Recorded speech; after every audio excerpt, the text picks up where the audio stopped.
It's Monday, June 5th, 2023. Let's talk about the news. From the Associated Press, Indian Railways official says error in signaling system led to crash that killed 275 people. Formal rescue operations have ended and attention has been refocused on the cause of a train derailment in eastern India that killed 275 people and injured around 900. A passenger train ended up on the same rail as a freight train loaded with iron, and the resulting collision flipped the passenger train's cars onto another track, which in turn caused another passenger train on that other track to derail. The two passenger trains were carrying a collective 2,296 people, and both were moving at appropriate speeds, but an apparent error in a signaling system that caused the track assignment mishap still proved devastating.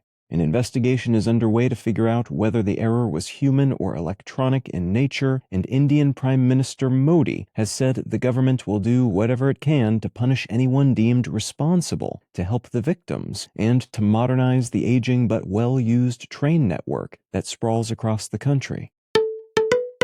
From Reuters, federal judge rejects Tennessee drag show ban as unconstitutional. A U.S. federal judge has ruled a Tennessee law that restricts drag performances in the state and which was signed by Governor Lee in February is unconstitutional. This law was one of many well-publicized efforts by leaders in Republican-led states to limit or outright ban drag performances in public or where children are present, claiming that such performances, which usually have men dressed as women or women dressed as men, the performers often wearing colorful and outlandish outfits, are too salacious or explicit for minors. The judge, who was appointed by former President Trump, ruled that the law was too overbroad and vague and that it infringed upon free speech.